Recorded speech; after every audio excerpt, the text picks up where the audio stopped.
Spencer says that Xbox fans are going to get a highly anticipated or blockbuster first-party title every 3 months. But wait a minute, hold on. As exciting as that is, where have we heard this before?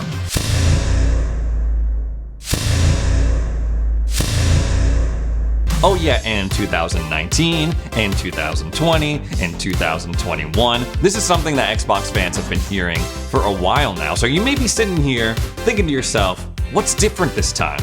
Well, let's take a look at it together. I'm going to show you exactly what is different and what's going to be coming to your Xbox console over the next couple of years.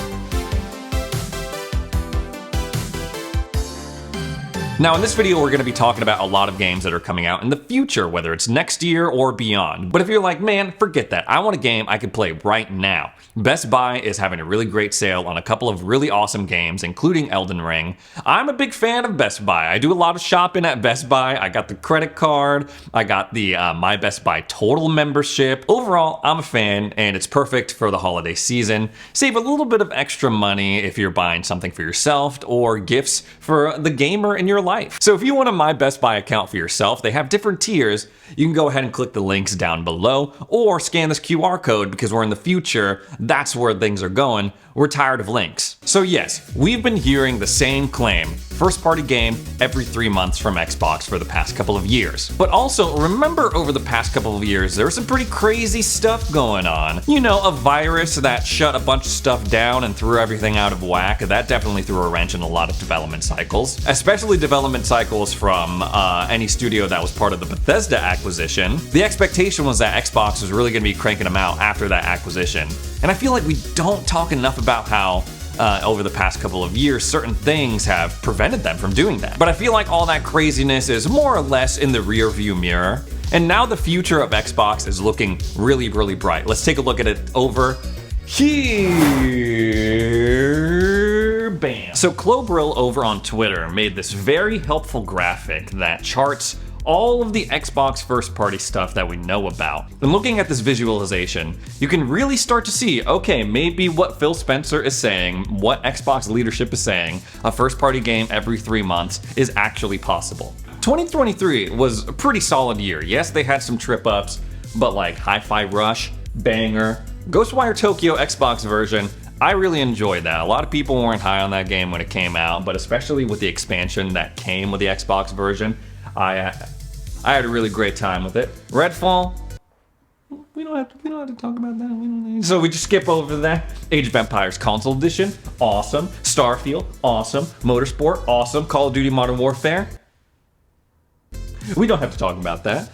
Let's go on to 2024. And first, it's crazy to see that a Call of Duty game is like bundled into this first party roadmap. But let's talk about the future, guys. That's why you're here. Let's scroll down. Bam, bam, bam. Starting with 2024, Towerborne, Senua Saga Hellblade 2, Microsoft Flight Simulator, Aura History Untold, and then Avowed. Let's go in order. So Towerborne is this new game developed by Stoic, who made these really awesome games called the Banner Saga. Now the Banner Saga, those games were like if you took Fire Emblem and the Oregon Trail and put them in like a post-apocalyptic Norse fantasy setting. It was also, at points, it felt like emotionally abusive too. It was very sad, very depressing story. Towerborne's shaping up to be a little bit different. It's like an action RPG, beat 'em up. Honestly, it looks a lot like a nice version of Castle Crashers. You can apparently completely customize your character from their looks, from their abilities, to their equipment. The developers had said rarely you will ever have the same build as someone that you might encounter online. We'll see how that shapes up. It's also going to be co-op as well. I'm not sure if there's local co-op support, but there's definitely online co-op. So there's some potential for combat and class synergies as well. And the developers have said every time you venture outside the Belfry, there are some things that might happen where you do something and it triggers a new quest, or the world will respond to your actions. Now that's something that Stoic did very well with the Banner Saga. Depending on what choices you made, certain things might happen in response to that, so I'm interested to see how it plays into Towerborne as well. Moving on over to Senua Saga Hellblade 2. This is the over-the-shoulder, action, story-driven game that everyone has been wanting from Xbox for a while now. This is like perfect Game of the Year award fodder. It follows a Viking woman named Senua, and in the first game, she traveled into Helheim to rescue her lover who was trapped there. I don't know too much about what's going on in the second game, but it's shaping up to be beautiful from a graphical perspective. In the first game, the audio design went crazy. It was meant to simulate psychosis. This is definitely something that you're going to want to play with headphones, or like a dope soundbar. First game also had some really cool bosses as well, so I'm hoping that they continue that tradition in the second game. So yeah, it's gonna be a beautiful game, poignant, deep, but there was a lot of stuff in that first game where I was like, this isn't fun, like looking into the sky, searching for different symbols in order to open the freaking gate, hoping that they're cutting down on that and beefing up the cool stuff. Flight Simulator 2024 isn't really anything to say about that. It's more or less the flight sim that we've come to know and love. But you can fly like rescue missions, you can like, I don't know, spray pesticides over a crop like farms and stuff. You can pilot hot air balloons, so if you like Flight Sim 2020, chances are you're gonna really like 2024. It seems like there's a lot more stuff to do in that. Avowed is a fantasy RPG set in the Pillars of Eternity universe developed by Obsidian. The gameplay trailer for this back at the showcase was pretty controversial, I will say. A lot of people were apparently expecting it to be darker in its themes and its feel, and a lot of people were saying that, oh, the graphics don't look great, they look kind of goofy, they look kind of cartoony. What I'm interested in seeing more of with this game is the RPG mechanics. That's kind of what Obsidian is known for, their storytelling and their RPG mechanics. Like, I want to know what they learned from the Outer Worlds and how they're implementing it into Avowed. Because in the Outer Worlds, they did a really good job of giving the player certain decisions that they were pretty tough to make. Decisions that would alter the landscape of whatever region that you were visiting, whatever planet you were on. So looking at 2024 as a whole, I do have some concerns. The NBA is back, I've been watching a lot of basketball. So, thinking about it in those terms, when I look at this lineup for 2024, I see a lot of like solid role players, you know, like some people coming off the bench giving you solid minutes, but I'm not seeing any like superstars.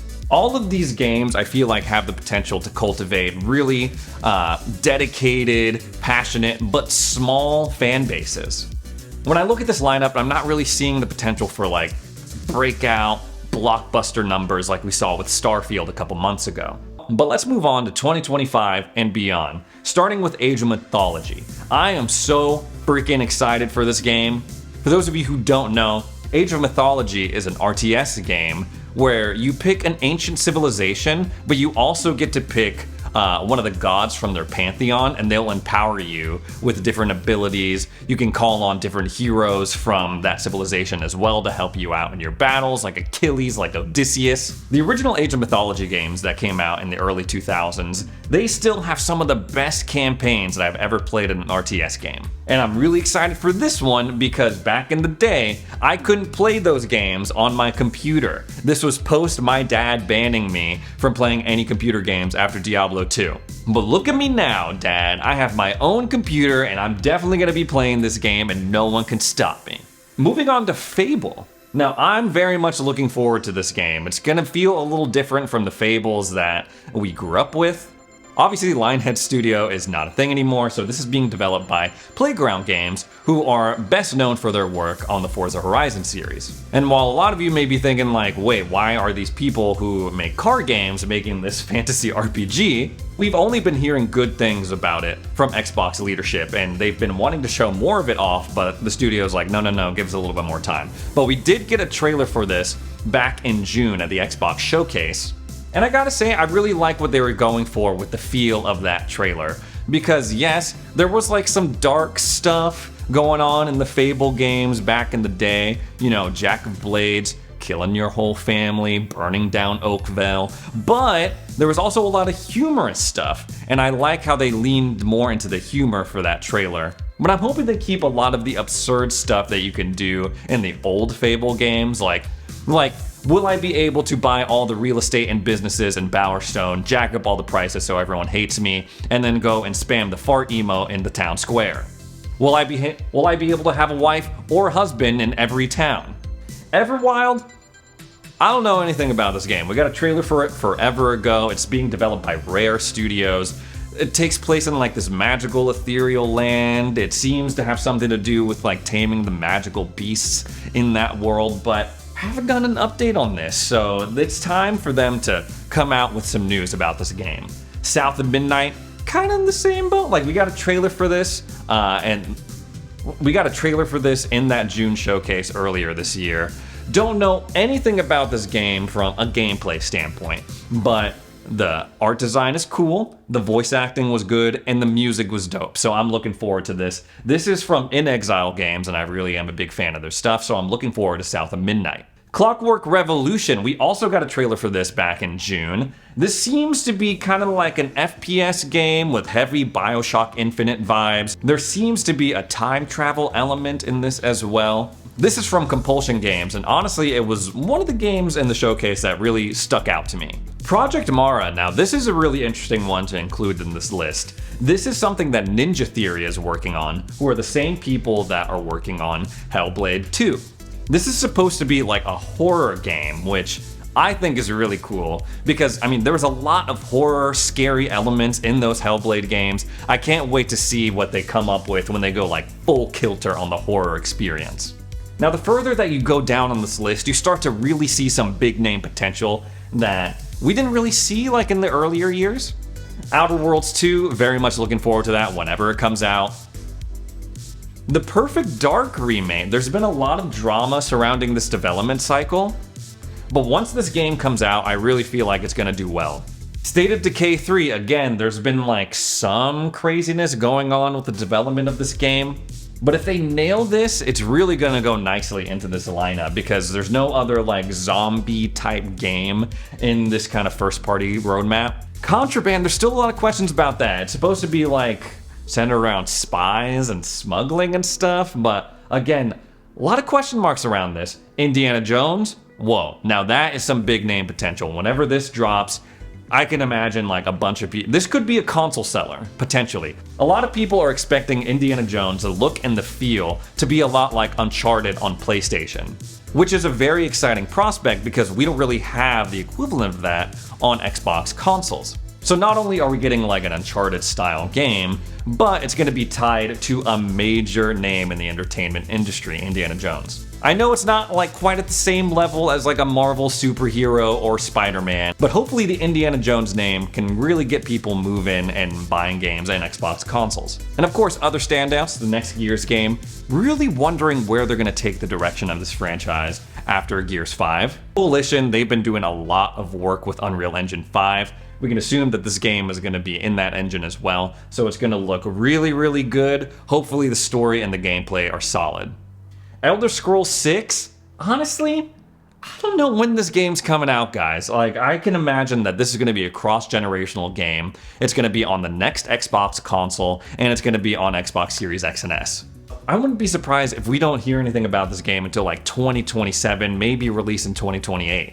Which is unfortunate because a new Elder Scrolls game I mean, that would sell like crazy, right? It would be like Starfield selling numbers, but probably even more. And then if you scroll down at the end of this roadmap, at the end of this list, you have all of Xbox's ongoing projects. Back at BlizzCon, they did announce expansions for World of Warcraft. They announced expansions for Diablo 4, The Vessel of Hatred. They announced new characters and game modes for Overwatch 2.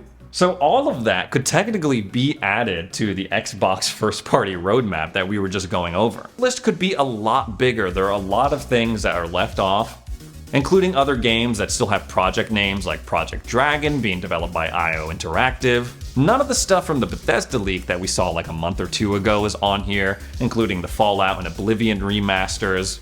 The Halo Battle Royale mode not on this list as well, being developed by Certain Affinity, and also being developed in Unreal Engine 5. We talked a little bit about third-party exclusives like Stalker 2, Ark 2, whenever that comes out. I think that's like 2026 maybe? Potential new Call of Duty entries as well. Apparently, next year's Call of Duty is supposed to be a sequel to Black Ops 2. That's that's Call of Duty Gulf War, I'm pretty sure. So if you throw all of that on top of the stuff that we've already gone over, this is just like, as long as Xbox just like doesn't mess this up, they should be set, and they really have a good opportunity because over on the PlayStation side, they're rolling, they're selling a lot of consoles, they're enjoying a lot of success with the release of Spider-Man 2, but beyond that, we don't really know what's going on with Sony first party.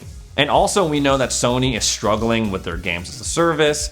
They had 12 projects planned by the end of 2026, and now they dialed it back to like 6. So even if these games aren't masterpieces, they're just like solid like 8 out of 10s and above, Xbox has a unique opportunity to really put itself back into the conversation as someone who is respected in the gaming industry. Anyways guys, that's all the stuff I have about the future of Xbox. If you like Xbox content, news, unboxings, reviews, whatever, I'd appreciate it if you subscribed, and we'll see you in the next video.